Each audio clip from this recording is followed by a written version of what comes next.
the conversation because Kawhi, he looks to be all the way back, right? Vintage Kawhi is on full display, and it appears the Clippers are going to need him to play at least this level if they're going to stay afloat in that entirely crowded Western Conference that I just showed our viewers at home. So, Perk, do you think that he can keep the Clippers out of the play-in tournament here?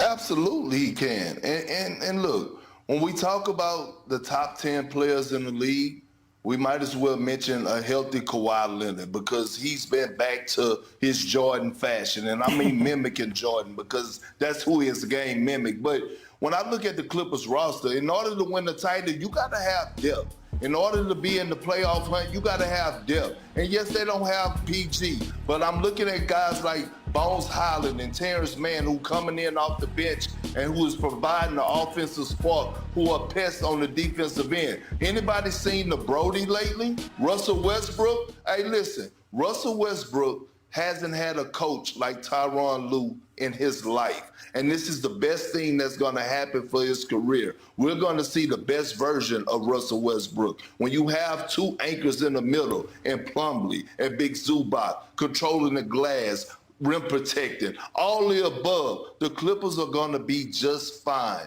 They're going to be just fine, led by Kawhi. Well, that's got to be music to Zach Lowe's ears because the Clippers, they were your preseason pick to come out of the West, right? And I admit they were mine, too. Oh, were they? Is there any way, though, Zach, you think that they can make some noise in the postseason if they aren't at full strength here? They're going to need Paul George to make real noise in the postseason. As Perk said, they're deep, they're versatile. Bones Highland came in last night and made things happen really for the first time as a Clipper. They should be able to muddle around 500, maybe a little bit above it. They have a 2-game cushion on the play-in right now. They should be snug right in that 5 or 6 spot.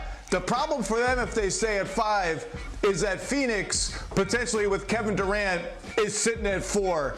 And I don't think that's a matchup the Clippers can win without Paul George, and it's unclear if Paul George would be ready for that matchup. So it's all going to depend on seedings and matchups. They have the goods if they get hot to win 1 playoff series without PG, but 2 is a tall order, and even 1 in the wrong matchup is going to be tough, and Phoenix is a bear of a matchup. Yeah, Phoenix would be. I want to bring it into studio here and get a little bit more information on Paul George, welcoming in our reporter covering the Lakers, Dave McMenamin, our reporter covering the Clippers, Young Masuk. You've been on the forefront, really, of all of this reporting around Paul George here. How does the team feel? How is it reverberating around the team about his knee injury? Well, I think, first of all, they had to breathe a sigh of relief that this wasn't a worst-case scenario because the night that he went down, I mean, it was deathly silent in the hallways outside the Clippers.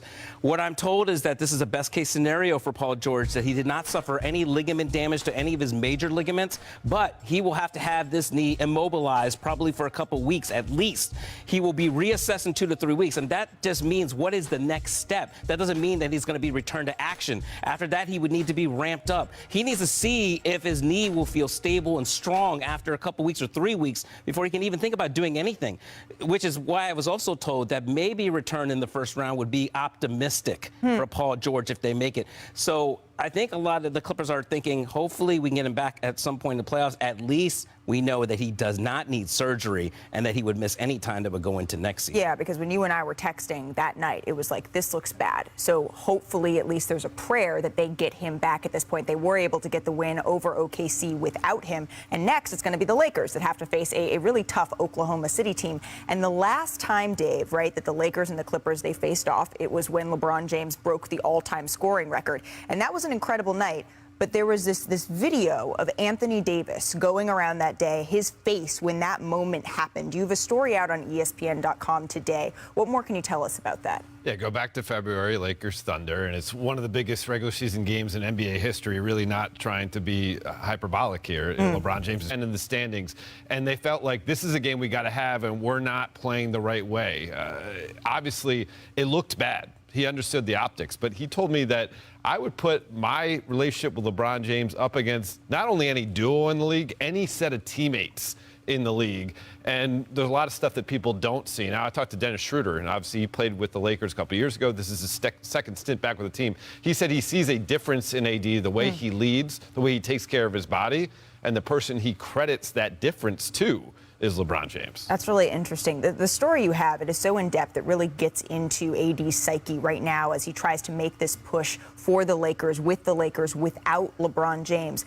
And he talks about the difference that he sees, right, in the 2020 championship team and the roster that's currently constructed. Can you tell us a little more about that?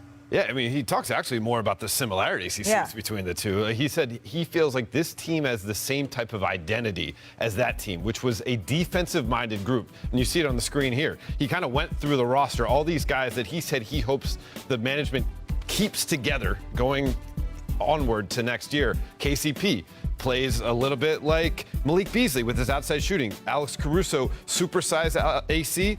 Jared Vanderbilt. Kyle Kuzma, a little bit of everything off the bench. You got Rui Hachimura filling that role. And he said our wizard on offense that used to be Rajon Rondo, that's now D'Angelo Russell. It was cool to see him kind of draw the parallels. And again, it starts with a defensive-minded group. This team has been dominant, one of the best teams in the league defensively since the trades happened. And you look at it there. Second when they won the championship, third when they won the championship, second now. And really, it allows him to put his impact on the game defensively, which is how he kind of like judges his performance. Yeah. If he has the pieces around him to allow him to do that, he has a ton of belief in this group. He said, I like our chances against anybody if they stay healthy. If they stay healthy, and it's a big if, because right now they're still waiting for LeBron James, but their record since the trade deadline, it backs all of that up, right? They're 11-6 since the deadline. That's tied for the 6th best record in the NBA. So if they can keep rolling, if they can keep healthy, it would be exciting to see the Lakers make a deep push here. But it remains to be seen, just like the Clippers. It all hinges on health here. That game in April between the Clippers and Lakers, that is going to be something April 5th, else. baby. April both teams 5th. are going to need that game. I believe that game's Tune into on That's ESPN. OD also. You want to hear about that game? Yeah, That's OD on YouTube, the show with these two. All things Lakers and Clippers and around the NBA. All right, we got... Hey, what's up, guys? Jag from Jaggy Sports here. No Paul George, no problem. Happy Friday, by the way. So basically, last night, that was the motto. No Paul George, no problem. Because Kawhi Leonard had 32. Russell Westbrook had 24. Bones Highland off the bench was 16. Haven't seen that guy in action for quite some time. And he went off yesterday. Terrence Mann with 14. And yeah, you know what? I've said it before, they are a very deep team, and, you know, they play the Pelicans tomorrow night. Most likely they'll beat the Pelicans tomorrow night because, you know, Kawhi Leonard is just unreal these days. So basically, will they fall out of the playoffs? I don't think they will fall out of the playoffs because I took a look at their schedule, and it's not that bad. It's really not that bad. So, will they fall below I think they're number 5 right now, but will they fall below number 5? Depending on their schedule, and I just saw it, so I don't think that's the case. And what they proved to me last night was these guys can play. These guys can definitely play. The first round, if the top 5 sticks to the way it's supposed to be right now, top 5 would be, the first round would be Phoenix versus the LA Clippers. And I know Kendrick Perkins said basically, if it was Phoenix versus Clippers, he's picking Phoenix because it's a healthy Kevin Durant without Paul George. You got to pick that. But I don't know about that entirely because this Clippers team just showed the entire world that they have a bench, that they're a very deep roster. So anything can happen. Will they fall out of the playoffs? I don't think so. Will they fall below the 5th seed? I don't know. But if the playoffs started today, would they beat the Phoenix Suns? I have no idea, right? But at the end of the day, Clippers played unreal last night, and they're not going away anytime soon.